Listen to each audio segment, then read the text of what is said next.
I'm sorry it had to be this way. You are not the one I'm after.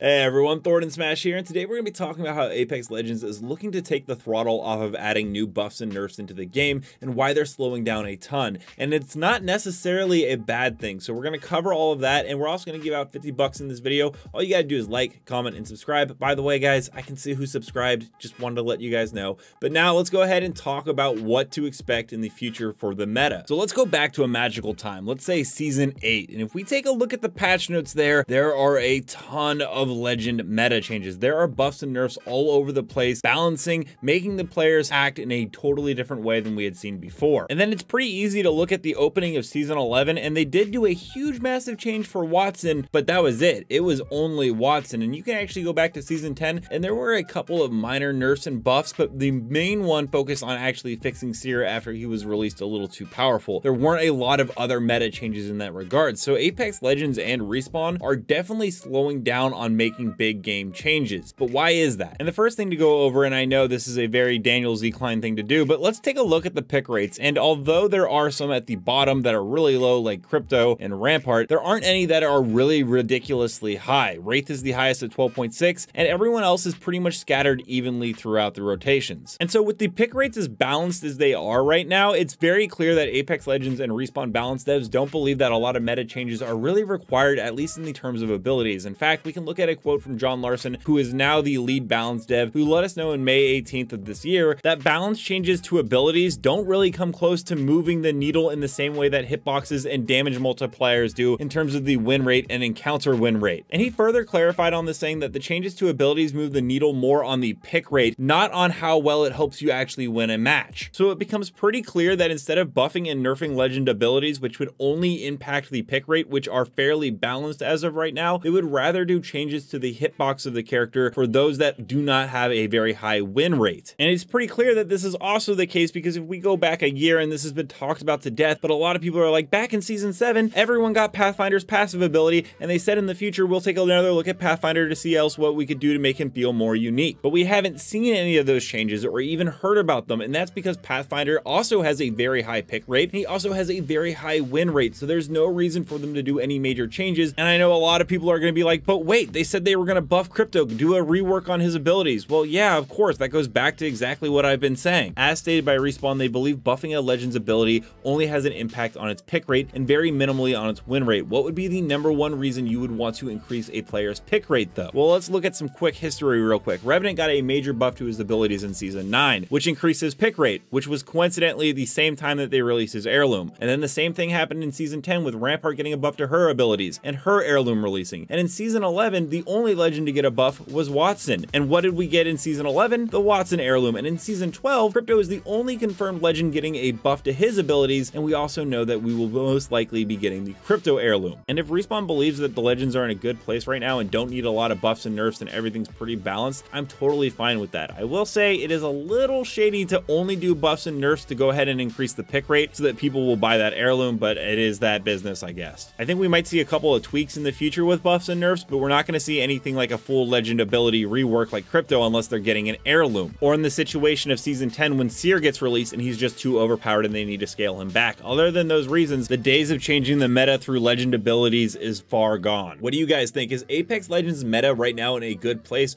or are there still tons of Legends that need buffs and nerfs? Let me know. Also, I am going to be doing another giveaway for 20 bucks on this video right here. All you got to do is check it out, like, comment, and subscribe. It's about some brand new battle royales coming to the future of 2022, and some of them look phenomenal. And until next time, Legends, keep slaying in the Outlands, and I'll see you out there.